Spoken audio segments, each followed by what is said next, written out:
اس video کا topic ہے شہری دفاع۔ فون کی گھنٹی بجی، حامد نے لپٹ کر فون اٹھایا۔ دوسری طرف سے اس کے ابا جان کی آواز آئی کہ بیٹا، میں آج رات گھر نہیں آ سکوں گا کیونکہ شہر کی بڑی مارکیٹ میں بم دھماکہ ہوا ہے اور ہسپتال میں ایمرجنسی لگا دی گئی ہے۔ اس دوران اس کی امی بھی آ گئیں اور پوچھنے پر حامد نے بتایا کہ ابا جان کا فون تھا۔ وہ کہہ رہے تھے کہ بم دھماکے کی وجہ سے ہسپتال میں ایمرجنسی لگی ہوئی ہے، جس کی وجہ سے وہ رات کو گھر نہیں آ سکیں گے۔ حامد نے سوچا کہ دھماکہ کرنے والے کس قدر ظالم لوگ ہیں، خواہ مخواہ بے گناہ شہریوں کو ہلاک کر رہے ہیں۔ اس نے امی سے پوچھا، یہ کون لوگ ہیں اور ایسا کیوں کرتے ہیں؟ امی جان نے اسے بتایا، بیٹا یہ ملک و قوم کی دشمنی ہے۔ یہ نہیں چاہتے کہ ہمارا ملک ترقی کی راہ پر گامزن ہو، وہ خوشحال بنے۔ اس کے بعد امی نے حامد کو اپنے بستر پر جانے کے لیے کہا کیونکہ رات بہت ہو چکی تھی۔ حامد چپ چاپ اپنے کمرے کی طرف چلا گیا۔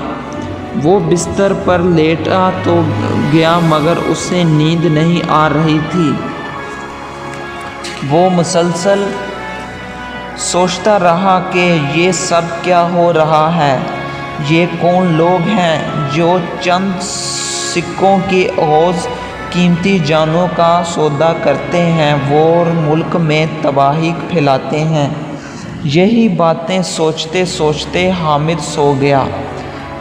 دوسرے روز شام کی چائے پر اس کے ابا جان سے ملاقات ہوئی۔ حامد کے پوچھنے پر انہوں نے بتایا کہ وہ کس طرح رات بھر زخمیوں کا آپریشن اور ان کی مرہم پٹی کرتے رہے۔ حامد نے ابا جان سے پوچھا، ابا جان میں کس طرح ان لوگوں کی مدد کر سکتا ہوں جو بم دھماکے میں یا کسی حادثے میں زخمی ہو جاتے ہیں؟ ابا جان نے اسے بتایا کہ اس کے لیے اسے ابتدائی طبی امداد کی تربیت لینا اور مشق کرنا پڑے گی۔ ابتدائی طبی امداد کی تربیت کے لیے حکومت نے محکمہ شہری دفاع قائم کر رکھا ہے۔ یہ ادارہ کسی بھی حادثے کی صورت میں زخمیوں کو ابتدائی طبی امداد فراہم کرتا ہے۔ شہری دفاع کے ادارے نے ابتدائی طبی امداد کی تربیت فراہم کرنے کا موقع انتظام کر رکھا ہے۔ ہر صحت مند شخص کو رضاکارانہ طور پر اس کی تربیت حاصل کرنی چاہیے۔ ہمارے ہاں ابتدائی طبی امداد کا شعور بہت کم ہے، جس کی وجہ سے حادثات میں زخمی ہونے والے افراد بروقت ابتدائی طبی امداد نہ مل سکنے کی وجہ سے موقع پر دم توڑ دیتے ہیں یا پھر عمر بھر کے لیے معذور ہو جاتے ہیں۔ ہمیں ایسے موقع پر کیا کرنا چاہیے؟